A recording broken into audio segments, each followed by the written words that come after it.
हरियाणा के उप मुख्यमंत्री दुष्यंत सिंह चौटाला का ये सिरसा स्थित आवास है। यहाँ रोजाना इसी प्रकार की सरगर्मियां देखने को मिलती हैं। तस्वीरों में आप देख रहे हैं कि जेजेपी के राष्ट्रीय अध्यक्ष डॉक्टर अजय सिंह चौटाला स्थानीय लोगों की समस्याएं सुन रहे हैं। जिन समस्याओं का त्वरित समाधान हो सकता है, उनका समाधान करवाने का भी प्रयास किया जा रहा है।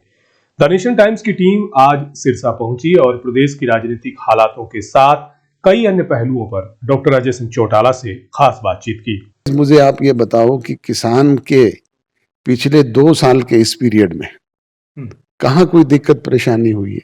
उसकी फसल की खरीद में, परचेज में उसका दाना दाना बिका है, उसकी फसल के दाम बढ़े हैं। एमएसपी प्राइस हरियाणा प्रदेश में 11 फसलों पे मिल रहा है, जो अपने आप में पूरे देश में रिकॉर्ड है। हमने प्रॉमिस किया था कि हम 75% बेरोजगार नौजवानों को प्राइवेट सेक्टर में रोजगार देने का काम करेंगे, जिसको बाकायदा कानूनी अमली जमा पहनाया जा चुका है।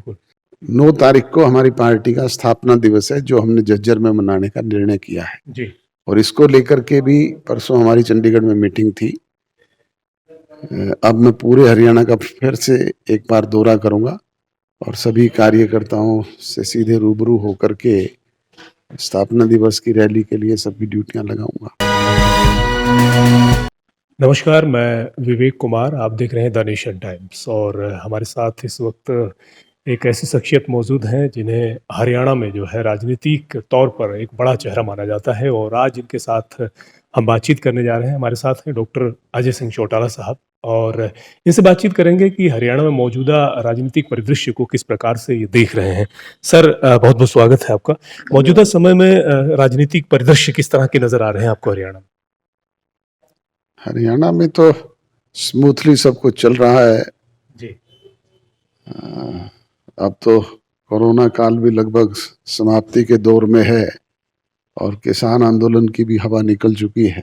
विकास पर पहिया तेज गति से दौड़ रहा है। सरकार अपने किए गए प्रोमिसेस को आपके समक्ष पूरा कर रही है, वहीं किसानों को भी अतिरिक्त सुविधाएं दे रही है। जी, तो स्मूथली सब कुछ चल रहा है। हाल ही में जो है ऐलनाबाद का जो चुनाव हुआ है, उसे किस तरीके से देख रहे हैं, क्या कहेंगे आप उसको? इलाहाबाद के चुनाव में कोई नई चीज तो हुई नहीं। जी, नई चीज ये हुई है कि अभय सिंह चौटाला जो अपने आप को किसानों के एक छत्र नेता स्थापित करना चाहते थे और आंकलन कर रहे थे कि मैं तो 30,000 से भी ज्यादा वोटों से जीतूंगा, वहां उनका मार्जिन घट करके आधा रह गया। जेजेपी और बीजेपी गठजोड़ के प्रत्याशी को तो 10% का इजाफा हुआ है। जी, डॉक्टर साहब, हरियाणा की बात करें तो किसानों को खाद के लिए बड़ी दिक्कतें आ रही हैं, जितनी आवश्यकता है उस तरीके से नहीं मिल पा रहा है। इसको कैसे देखते हैं आप?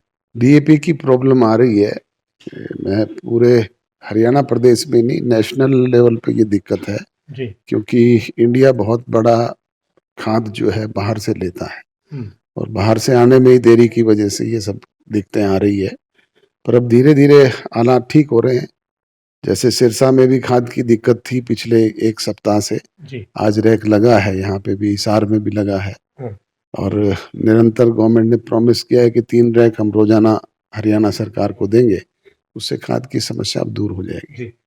एक सवाल उप मुख्यमंत्री को लेकर के कि वो किस तरीके से जो है काम कर रहे हैं और हालांकि जो है हरियाणा की जनता के साथ लगातार वो जो है मुखातिब होते रहते हैं, चाहे सोशल मीडिया का दौर के माध्यम से क्यों ना हो। कैसे देखते हैं? ये आंकलन करने का अधिकार क्षेत्र तो जनता का है। जी, वो करें। एक पिता के नाते अगर मुझसे पूछते हैं जी, तो मेरी दृष्टि से वो अपना कामकाज ठीक ढंग से कर रहा है। आने वाले समय में जैसा कि पिछले दिनों जानकारी मिली कि आप पूरे हरियाणा के अलग अलग क्षेत्रों का दौरा करेंगे और आप गए भी, तो इस तरह की आपकी सक्रियता आने वाले दिनों में लोगों से मिलने का सिलसिला शुरू होने वाला?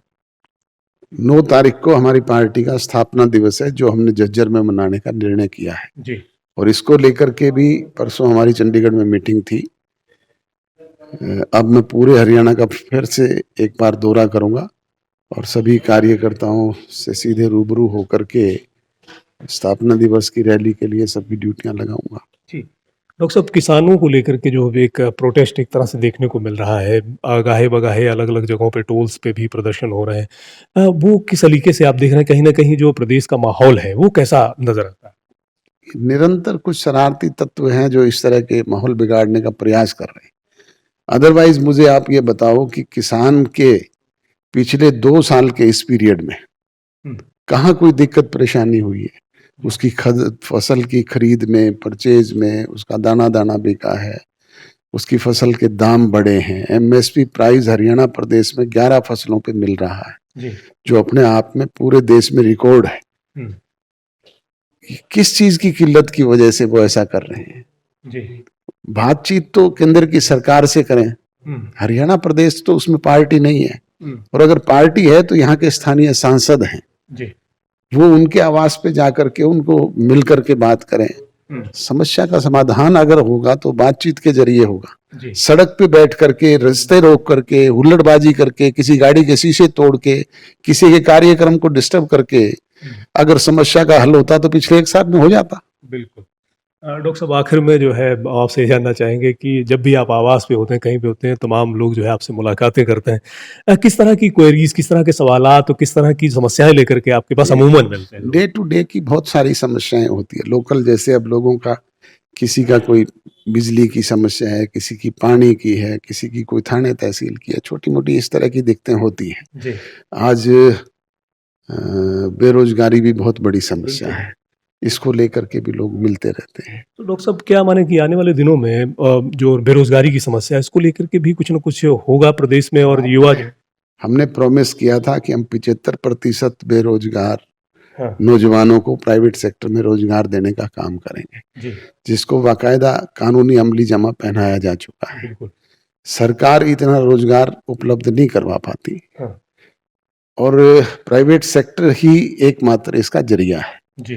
अब उसके जरिए जो कानून बना है और लागू हुआ है, तो समस्या का समाधान निश्चित तौर पे होगा। इसके रिजल्ट तो थोड़े टाइम बाद में देखने को मिलेंगे। हुँ। डॉक्टर साहब, इतनी खूबसूरत बातचीत के लिए बहुत-बहुत शुक्रिया। Thank you sir.